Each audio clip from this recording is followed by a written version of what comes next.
WNYC Studios is supported by Odoo. When you buy business software from lots of vendors, the costs add up and it gets complicated and confusing. Odoo solves this.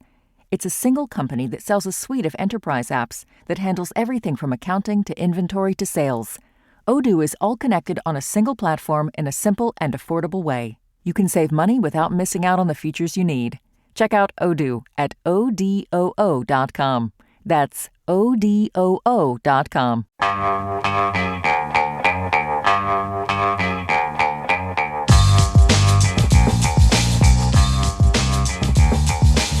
It's the Brian Lehrer Show on WNYC. I'm Bridget Bergen, filling in for Brian today. Now we'll end today's show with some advice for those of you who feel like you're living in a different country than maybe some of your friends. For many who follow politics and the news, even in the most normal times, it feels impossible to understand how friends and family seem to be going about their lives completely oblivious to the rapid onset of authoritarianism. Having a hard time with that word this morning. That was the premise of a recent edition of Vox's Your Mileage Will Vary advice column. I'll read an excerpt of the submission. See if you can relate.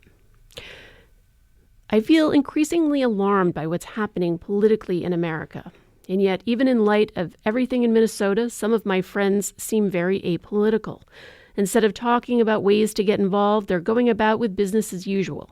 Maybe they think they're not the target, so this isn't urgent for them personally. Or maybe they're just busy with their own families and jobs and don't know if it's their role to get involved in a political fight. My strong intuition is that we're all obligated to play some role in this, but I don't know how to convey to them or how to articulate exactly what that role should be. How can I convince them that we're past the point of business as usual and talk to them about what they owe the rest of the country? Listeners, are you noticing a similar vibe in your social circles? Does it seem like everyone around you is going on with business as usual while you ruminate on the latest horrific event? How are you dealing with living in a different reality from your loved ones? Have you successfully convinced anyone in your life that it's time to take action? Maybe you recognize your past self in this description. Were you previously apolitical, but something caused you to wake up? Call or text us with your questions and advice. The number's 212-433-WNYC. That's 212-433-9692. And with me now to explain this phenomenon and how to navigate these conversations with loved ones is Sigal Samuel, senior reporter for Vox's Future Perfect. Sigal, welcome back to WNYC. Thank you so much. Sigal, this advice column, Your Mileage Will Vary, focuses on providing a framework for thinking through our moral dilemmas. What's the moral dilemma at the center of this submission? Yeah, so I got the submission to my Your Mileage May Vary column that was basically saying, I have all these friends who don't seem politically active.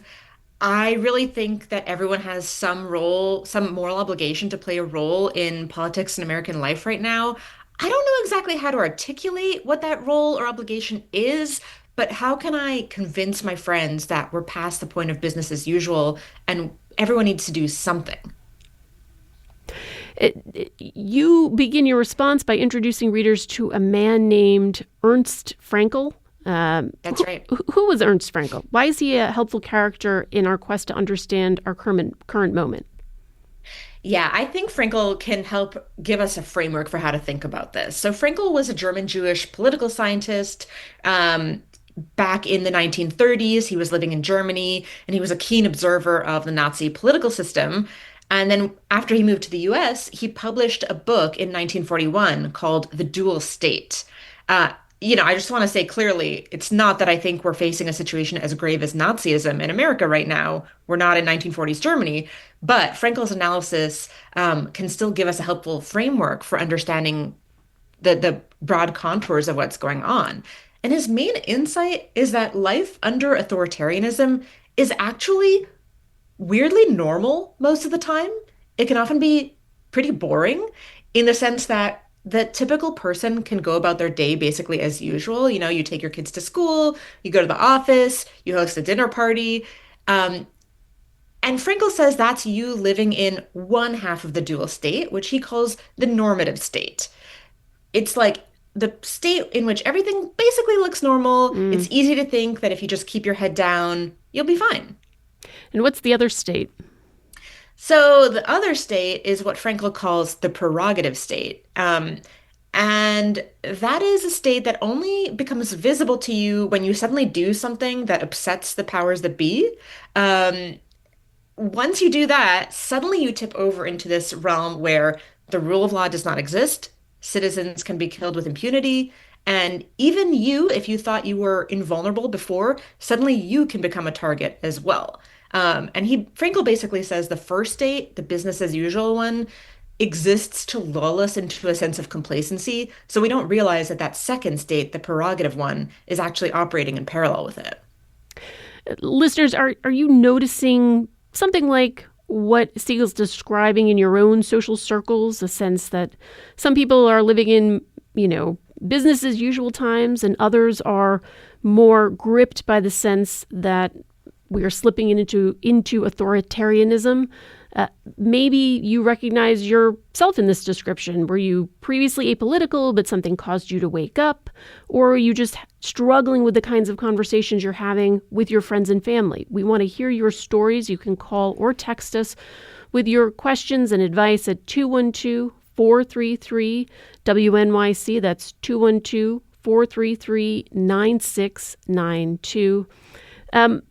Sigal, I'm wondering, what role do identity and privilege play in our individual experiences of these dual states as you were describing them?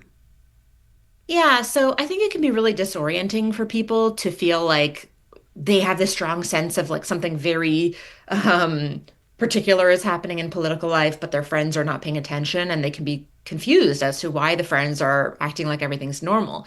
But I actually think if you're using Frankel's analysis, it's not that surprising to see that some of your friends have been politically inactive, especially if they're people who tend to think of themselves as not the target. So if they're citizens, if they're white, if they don't speak with a quote unquote wrong accent or express quote unquote wrong political views in public, it's very easy for them to think everything is mostly normal because the whole political system in a dual state is exactly designed to make them think that, to make them think you're in the normative state. It's business as usual.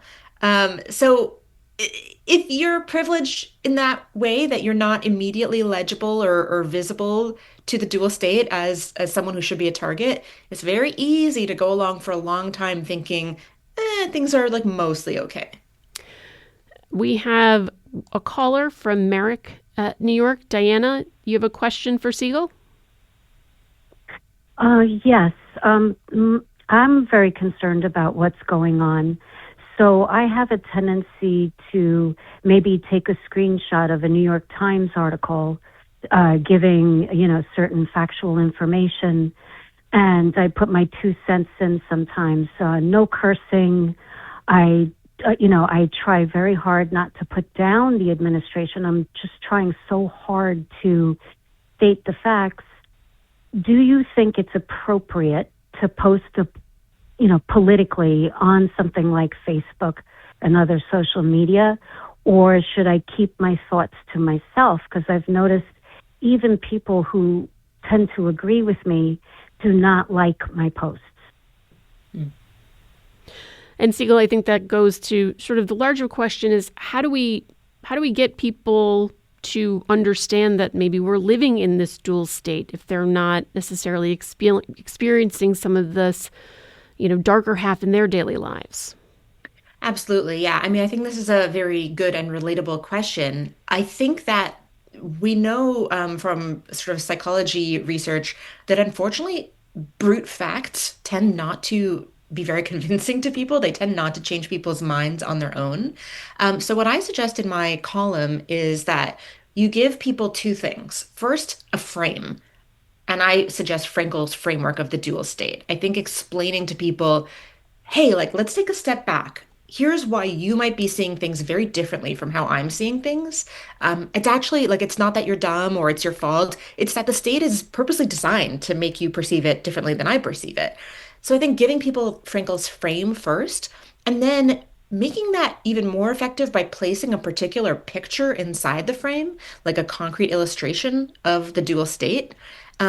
And in the column, I suggest in this context talking about Renee Nicole Good, because in some ways, tragically, she's an illustration of Frankel's insight because, she was shot to death by ICE, but she was not armed. She was sitting in her car. She was a white woman, a citizen, right? This is not someone you would normally expect to be targeted. She was killed anyway. And I think that tragically makes her sort of an illustration of the fact that authoritarianism can feel a lot like normal and predictable life until suddenly it doesn't. And then anyone can become a target.